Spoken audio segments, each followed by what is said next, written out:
Saya ke Pak Arianto.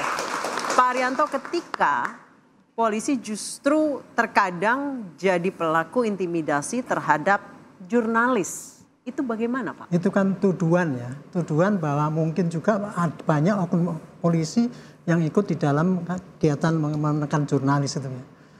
Itu tuduhan itu saya kira wajar saja, karena pada masa lalu banyak juga oknum yang melakukan seperti itu. Terutama dulu waktu masa Orde Baru polisi kan di bawah ABRI ya, sehingga dia melakukan itu. Tapi semenjak reformasi, polisi kan sudah dididik supaya menghormati HAM gitu. Tetapi belum semuanya bisa melakukan itu. Masih ada sisa-sisa yang paham lama itu yang kadang-kadang ada oknum yang bangga kalau dia bisa nekan, bisa ngambil kaset gitu. Itu contoh. Jadi tuduhan itu memang masuk akal. Tetapi kalau untuk saat ini kelihatannya ya, dari pimpinan Polri sendiri sudah mengatakan bahwa saya senang dengan kritik, sahabat kritik dan sebagainya. Tetapi pelaksana di lapangan, terutama petugas lapangan itu yang penuh dengan emosi kalau berhadapan dengan massa itu, dia kadang-kadang tidak terkendali itu. Tindakan-tindakan yang di luar batas-batas itu, sehingga masih sering terjadi tindakan yang eksesif. Tapi ini tantangan dari polisi untuk mendidik petugasnya yang di lapangan itu menyapu habis. Kami bisa langsung ngadu ya berarti ke polisi. Pak, ini ada yang intimidasi kami nih. Oh, justru kayak gitu kan sekarang dibuka pengaduan pakai itu. Kalau ada nih polisi nakal langsung masuk kirim itu kan sekarang sudah ada. Cuman saya nggak ngerti apakah itu bisa terlaksana apa tidak, karena pengaduan dari polisi itu dari dulu sudah buka banyak 112, 110, tapi begitu ditelepon tut gitu. Bukan. Itu bukan jurisdiksi kami, Makanya ya sekarang itu saya kira tuduhan itu oke ya, tapi polisi sudah berusaha semaksimal mungkin untuk menghormati HAM, kebebasan berpendapat gitu. Oke, saya ke Mas Julius. Mas Julius, untuk mengawal kasus ini, PBHI apa langkah selanjutnya? Yang pasti begini, statement Pak Kapolri, Jenderal Listio Sigit sudah begitu keras sekali. Tetapi yang perlu ditindaklanjuti adalah Kabareskrim, Komjen Wahyu Widada membentuk satu tim khusus. Karena Tempo adalah simbol perlawanan, Tempo adalah simbol demokrasi, Tempo adalah simbol kemerdekaan informasi bagi rakyat. Kalau itu tidak dibentuk tim khusus, tidak segera diselesaikan, maka akan ada kasus-kasus teror yang lainnya. Dan kita kembali pada cerita masa lalu bahwa terjadi rekayasa terhadap penyelesaian kasus Udin. Itu yang pertama. Yang kedua, saya setuju sekali yang disampaikan oleh Pak Arianto. Dalam konteks perspektif ilmu sosial, dalam konteks hukum, kita sudah punya yang namanya legal structure. Pak Kapolrinya sudah keras sebagai pimpinan struktur tertinggi. Tetapi dalam konteks kultur itu kita belum punya. Artinya satu kasus ini ditangani dengan baik, selesai, tapi kulturnya tidak diubah karena kami melihat itu belum ada atau belum menjadi fokus dalam pendidikan Polri.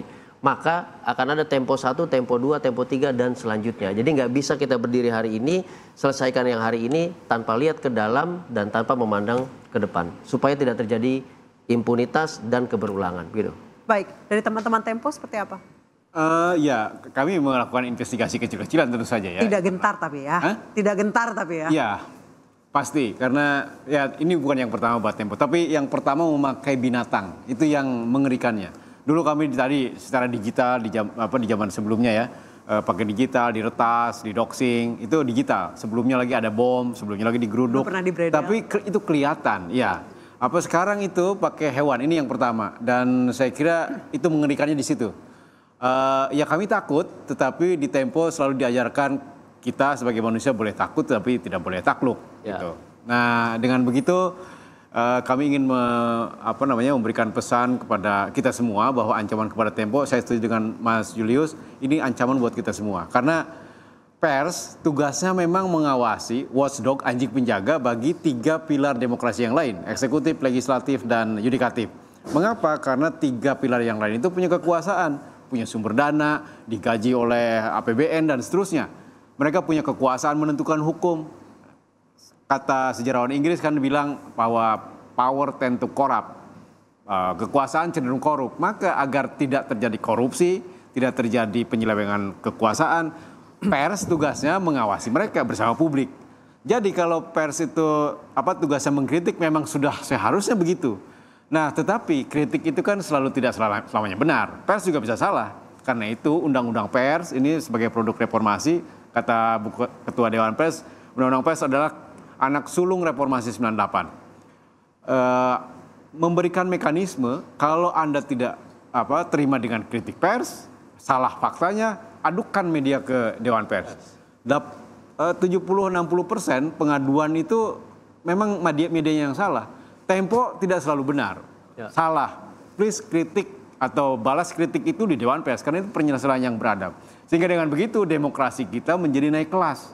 Tidak terima kritik, tidak terima dengan fakta yang diungkap oleh media lalu kirim teror.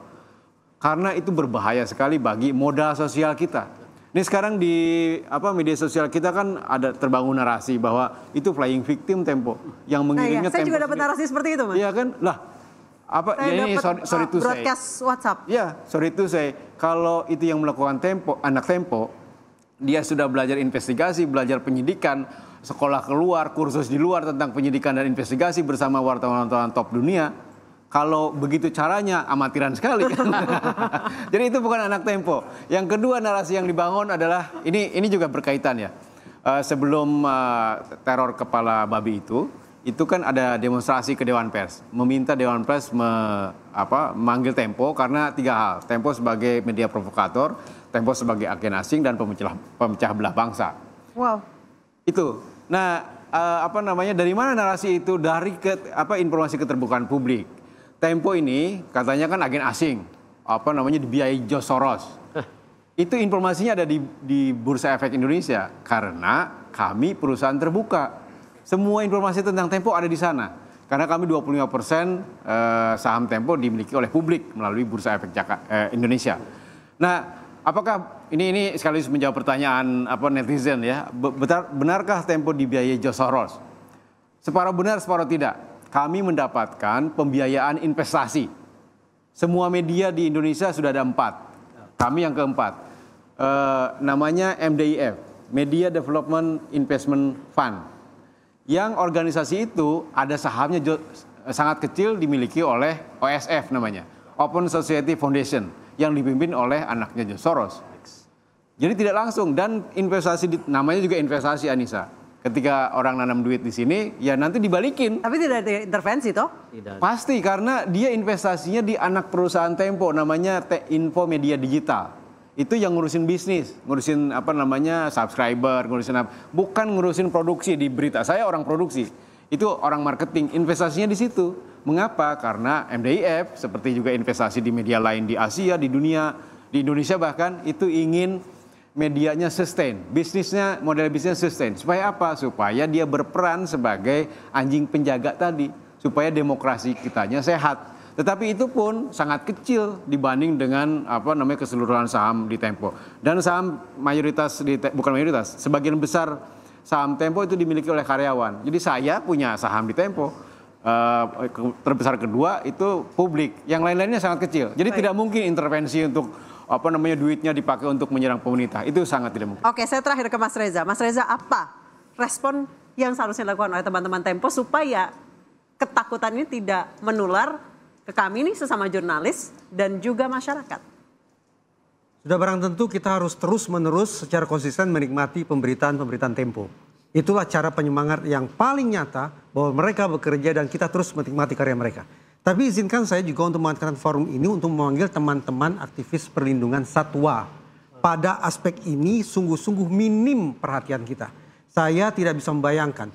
2 tahun lalu sekitar itu, Habib Bahar bin Smith juga dikirimi potongan kepala anjing. Sekarang Tempo, kepala babi. Berlanjut, tikus dimutilasi. Besok entah hewan apa lagi yang kemudian dijadikan sebagai objek pengganti penyiksaan atau simbol kekerasan macam itu. Oleh karena itu, teman-teman aktivis perlindungan satwa, bicaralah. Sampaikan ke negara. Mumpung presiden kita juga pecinta satwa. Dia suka kuda, dia suka kucing. Manfaatkan momentum itu untuk mencegah agar tidak ada satwa-satwa lainnya yang juga dikorbankan dengan cara keji sedemikian rupa. Baik, inti dari pembicaraan hari ini tadi saya mengutip kata Mas Bagja, sebagai manusia kita boleh takut tapi tidak boleh takluk. Bagaimanapun pers adalah pilar keempat demokrasi yang harus menjadi pengawas dan penjaga 3 pilar demokrasi yang lain. Saya Anissa Dasuki pamit, sampai jumpa.